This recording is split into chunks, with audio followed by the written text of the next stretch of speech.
Islam di waktu itu selalu dihantui dengan perasaan takut. Emang gunawan sieun? Iya, orang Islam di zaman itu ibu-ibu moal aya nu daek pakai kerudung bu, lalaki moal aya nu daek pakai sarung, pakai peci moal aya. Ibu-ibu, bapak-bapak, kabeh orang Islam moal aya anu ngabuktikeun dina tubuhna menunjukkan itu orang Islam moal aya. Artinya sangat sulit untuk dibedakan di zaman itu mana yang Islam, mana yang kafir. Kenapa orang Islam di situ pakaiannya mirip orang kafir? Karena supaya disangka kafir. Kenapa sampai demikian, Bapak Ibu? Apa tidak percaya dengan keagamaan mereka? Bukan tidak percaya, kami percaya, akan tetapi kami takut dibantai. Takut dibantai, kami takut untuk dibunuh, kami takut dibunuh oleh orang-orang kafir. Emang kunaon trauma apa yang membuat orang masyarakat di waktu itu? Karena ada perang salib. Karena ayat perang salib. Umat Islam anu nunjukkeun tanda-tanda keislaman main sikat, bunuh. Pemuda pasti sieun. Bapak-bapak sieun, apalagi ibu-ibu sieun. Allah berani nunjukkeun yaitu bahwa dirinya beragama sieun kunaon? Sieun dibunuh. Maka Malik Mutafarrudin berinisiatif mengumpulkan para ulama di zaman itu. Kumpullah para ulama, salah satu di antara satu pendapat yaitu Salahuddin Al-Ayyubi. Salahuddin Al-Ayyubi itu sebagian pendapat Salahuddin Al-Ayyubi anu mere yaitu saran, bagaimana wahai raja jika kita setiap bulan ini, bahkan di waktu itu ada satu keterangan di Husnul Maksud bahwa kita itu tiap hari ada yang perkumpulan, bahkan kurang lebih 1 minggu 2 kali ada yang perkumpulan. Nah di situ kita bahas tentang perjuangan Rasulullah, kita bahas tentang yaitu pengorbanan Rasulullah untuk agama. Umat Islam kabeh dikumpulkan. Malik Mutafarrudin setiap pengajian nyaeta mencit ontak 500. Setik teh pengajian. Setik teh pengajian. Loba berarti eta nu ngaji. Itu di zaman saeutik keneh jelema. Di zaman jelema saeutik keneh mencit ontak 500, domba 500 ha. Buahri lamun mencit lauk, pengajian di Mushola Ar-Rahman 500, mubadir saurang 100 berarti ngadahar lauk. Sebab naon ngajina ngelimaan. Ngomong-ngomong hayang pangbeulana ka surga mimpi. Itu begitu dikumpulkan. Kenapa harus menjelaskan tentang kisah perjalanan Rasulullah? Begitu disampaikan ke satu ulama, Rasulullah itu rela mengorbankan nyawa untuk agama. Cik pemuda, apa iya? Oh, berarti jika kita mengorbankan nyawa untuk agama berarti kita bagus di hadapan Allah. Bagus. Jika kita berkorban harta untuk agama berarti bagus. Bagus, bukan khawatir. Maka pemuda-pemuda Islam di waktu itu bangkit dengan ayatnya, dengan wasilah perayaan Maulid Nabi. Itu di abad ke-11, di abad kali itu bisa ayatnya sejarah mah. Ieu mah mampang mempeng. Jadi makanya tadi kunaon kita asuh kajarero kita perhatikeun sebab jarang diketahui masalah perjalanan silsilah peringatan Maulid Nabi. Itu kunaon jarang, lain berarti batur teh nyahoeun batur ge. Nu lain ge nyahoeun. Ngeun aya bahasa kieu, lamun kuari mah ngaji serius teuing suntuk. Lamun eueuh lucu-lucuan kuari suntuk tah peribahasa eta sehingga para penceramah, para mubalik merasa ketakutan. Lamun jeung kula mari balik sok. Lamun merasa suntuk terasa ya silakan. Ya tetap pahala kula meunang kok. Gitu.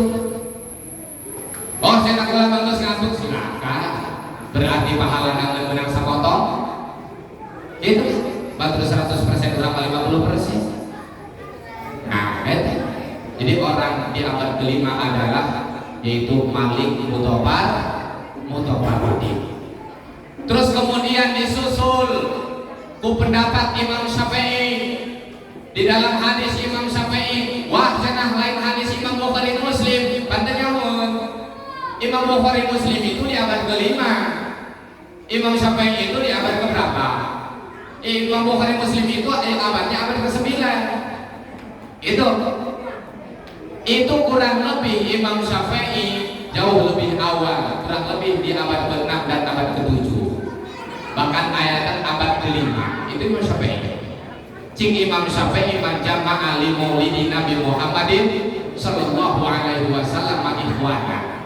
Sahajal anu ngumpulkeun tetangga, ngumpulkeun dululuran dina acara peringatan Maulid Nabi Muhammad sallallahu alaihi wasallam, dikumpulkeun duitna, dikumpulkeun masyarakatna, dikumpulkeun yaitu kadaharanana. Setelah kumpul wa amila ihsana, diayakeun yaitu pembacaan maulid, diayakeun yaitu pembacaan tilawah Al-Qur'an, diayakeun pengajian. Ba'asahullahu yaumal qiyamati ma'asidiqina wa syuhada'i wa sholihin. Maka orang tersebut lamun paeh maka bakal diundangkeun, dikumpulkeun jeung orang-orang soleh. Alhamdulillah. Bisi teu percaya gerak paeh bae banget. Bisi teu percaya gerak ulah duit 2000 cenah bisa jabatan urang gerak paeh. Oh namanya itu cing Imam Syafi'i. Jadi peringatan Maulid Nabi itu luar biasa. Itu luar biasa. Tinggal orang ye, ayolah orang ye anu orang-orang milenial, nya awas di antara orang yaitu keur urang ngajelajah agama, jangan salah sasaran. Karena naon? Karena kita itu akan menjadi generasi yang akan datang. Kalau misalkan kita nggak tahu tentang Maulid Nabi, generasi kita, generasi yang muda terhadap yang buta terhadap agama, rek saha menulungan agama, rek saha anu bisa tunjukkan cinta ka Rasulullah. Itu kuari maka kula perhatikan santri kula geus berbeda. Santri kelas santri zaman kuari jeung santri zaman baheula geus berbeda. Contoh, ya santri kula lamun kuari geus musim naqwang musim hadro. Zaman baheula lantunan yang kita hafali itu adalah lantunan tauhid. Wujud qidam baqa mukhalafatul lil hawa. Ayat selapatan gitu wae. Baheula nu diapalkeun Alfiyah, baheula nu diapalkeun Hilul Maqud, baheula nu diapalkeun yaitu Fudul Sunan. Tapi kuari nu dihafalkeun hanya lagu-lagu. Setelah hafal itu pun teu tahu, teu nyaho naon maknana. Begitu santri kula ditanya naon tolak al-badru. Atuh tolak al-badru dinyanyikeun mangeuna tolak al-badru alaina. Kan gitu. Horeng mah cahaya telah turun, cahaya telah datang. Saha cahaya itu? Rasulullah. Lamun cahaya geus datang, lamun Rasulullah geus datang, wajib syukru alaina, kita wajib tunjukkan syukur kita kepada Allah. Itu kita hanya sekadar yaitu bagus dina bungkus, bagus bungkus tapi bobrok dina kolbu. Kita bagus bungkusanana panggung-panggung megah, kita bagus bungkusanana jamaah membludak di mana-mana setiap Maulid Nabi, akan tetapi hikmahnya tidak ada. Itu tapi hikmahnya kosong. Mata lamun kurang dipikir-pikir, masya Allah. Gitu kan? Iya Islam teh sebetulnya ilmu geus hapus. Ilmu Islam iya sebetulnya mah geus pudar. Geus pudar. Wari hayang nipu orang Islam gampang dimodif cetakan Al-Qur'an nu bagus, terus kemudian lidinya bisa ngomong sorangan nalika ditekan, terus kemudian lidinya cetakan awal terbuat tinta emas. Berapa puluh juta pun saya beli tapi tidak dibaca. Itu berapa puluh juta pun saya beli, yang penting tampilan yang bagus. Akan tetapi kita tidak paham. Awas, itu makna-makna dina maulid Nabi. Intina dina maulid Nabi, Bapak Ibu para jamaah, dimulai daripada Abu Lahab.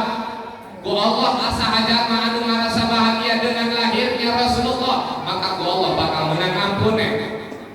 Terus dibuktikan dengan yaitu Rasulullah berpuasa. Itu menunjukkan barang siapa yang bahagia dengan lahirnya Rasulullah, silahkan cara kalian itu mau seperti apa, silahkan bebas. Mau diadakan pengajian, ihtifal ramean, silahkan. Yang penting hati kita yang betul-betul merasakan kesyukuran hadirnya Rasulullah. Itu. Jadi aku urang kuari. Contoh misalkan mau dimodif teh saung panggung sekian juta,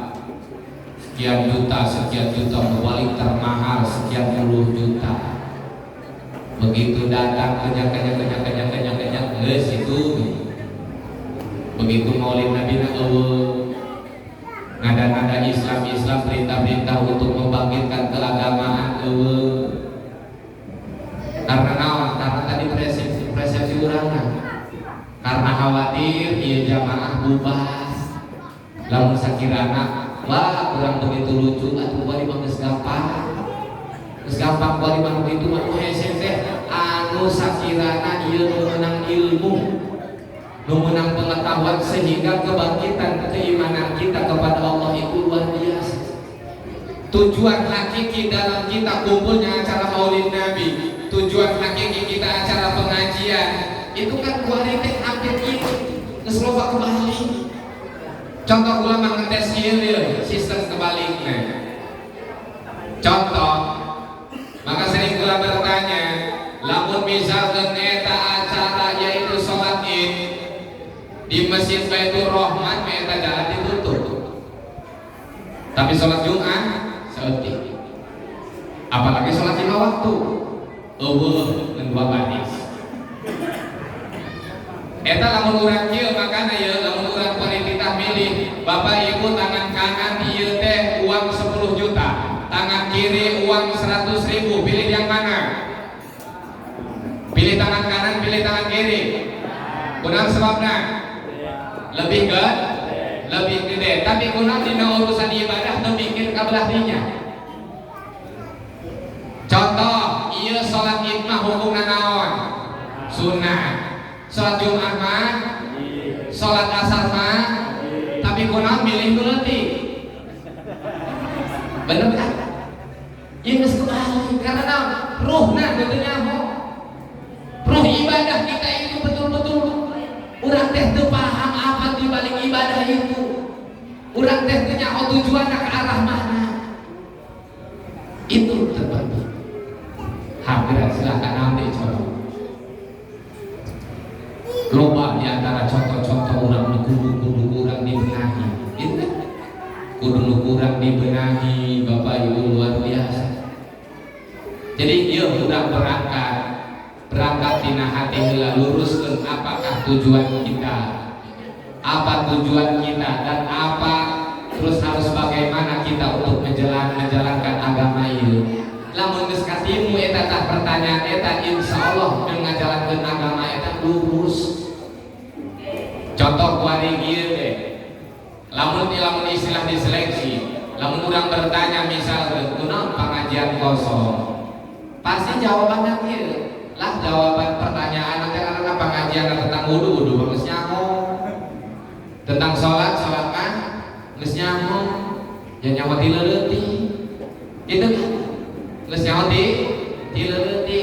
Coba lamun urang kuari nu dideuleuna lain hal eta, tapi nu dideuleuna pahala, nu dideuleuna sahanunita. Ieu contoh, lamun aya budak leutik bahkan orok, anu mana si orok ieu si cabang bayi ieu teu bisa nyina naon, cicing di dieu misalkeun ngaganggu kula berani eta mahala atau misalkeun nonjok si orok moal berani karena naon? Karena si orok ieu ternyata anak jenderal. Tolong meskipun ceramah misalkan meskipun terkaya penting tolong tepang memangkukeun ieu si orang bisa itu kan tolong kang bawakeun ieu si orang tetep kajeun teu ngaganggu ka kula tetep kula mah bisa hukuman kajeun padahal eta lain kula teu berani ka si orang ieu tapi kula teh neuleuh saha nu nita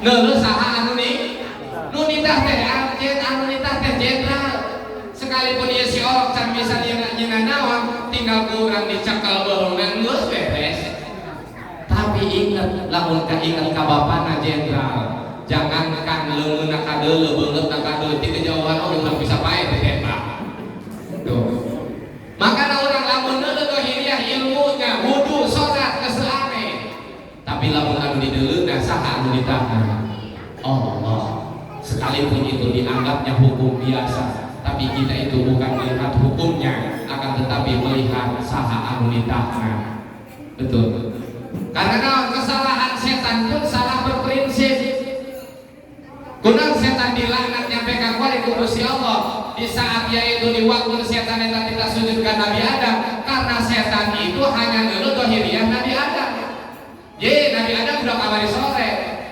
Nabi Adam diciptakeun tina taneuh ai mah lebih hebat diciptakeun tina seuneu ai mah lebih kolot lebih pintar karena malaikat oge bisa nanti pula cing setan kuari ngomong-ngomong aing kita sujud ka udah kamari sore keh heulana karena nu dideuleuna Nabi Adam coba nu dideuleuna saha Allah memerintahna kajeun teuing kita sujudna ka Nabi Adam kakarak budak kamari sore bukan masalah siapa yang aku sujudi akan tetapi yang jadi masalah itu saha anu marentah kula itu saha anu marentah kula saya tidak masalah entah hukum eta dibulat-balik bosan tunggal tahun ngaji wudu ngaji sholat saya tidak masalah dengan bab pengajiannya saya tidak masalah dengan penyampaiannya mau ngerti mau tidak akan tetapi saya yaitu yang bermasalah untuk saya siapa yang menyuruh kita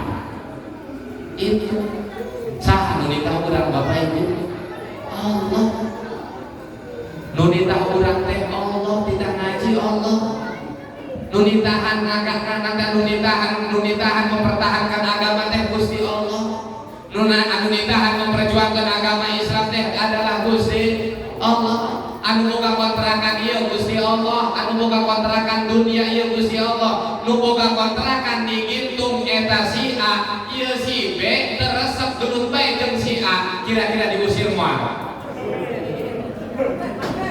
hah ieu urang kuari bermasalah bae jeung Allah padahal urang kontrak di tempat Allah kontrak di alam dunia uyuhan ieu urang teu diusir Bapak yang berjelas bermasalah sholat puasa ke Allah ke ayat Quran terpercaya aduh aneh bila aku ngontrak terpercaya kalau buka kontrakan ieu kuncina lamun asup ka dinya ieu kuncina terpercaya lah ka iman bila aku kunci ka surga sedekah bener gak bila aku kunci sukses adalah sedekah nu aya rugi duit aing eueuh padahal jika Allah pa'amaman atau wattaqwa wa saddaqa bil husna fasagoya siruhul saja anu mere anu beriman dalam batinnya membenarkan karena rasa takut landasannya kepada Allah maka Allah bakal digampangkan hidupnya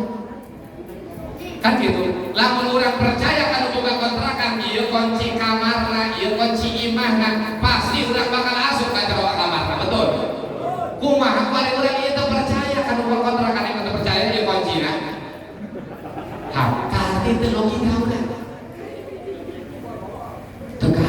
Allah kumaha dari ieu mah ieu aing boga ku aing dibere carana tapi manusia teh percaya keneh mah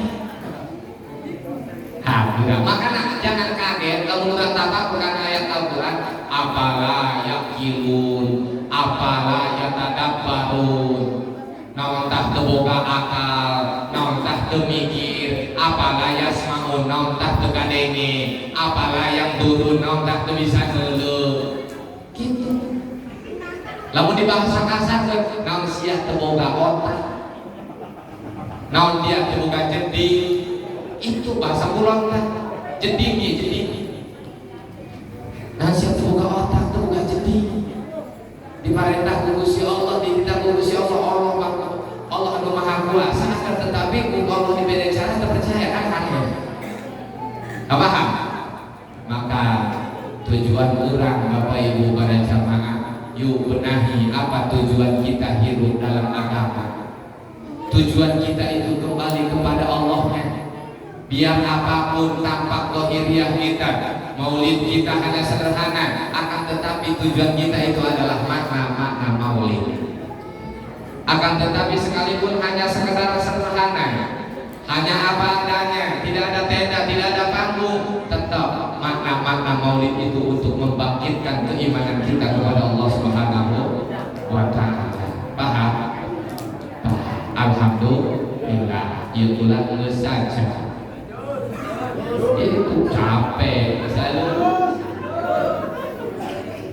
Kamu dibalikan deh, mohon deh. Kamu dilanjut balik deh. Maka Bapak Ibu para jamaah sadayana, hiji urang teh ulah poho setiap tahun urang teh memperingati Maulid Nabi setiap harinya. Yuk urang jadikan Nabi itu adalah tauladan. Paham tauladan? Naon tauladan? Hah? Tauladan? Naon tauladan? Ya urang malah ditanya hiji-hiji sering dipeta urang sebetulnya mah teu paham. Minta syafaat urangnya. Syafaat teh nyaho.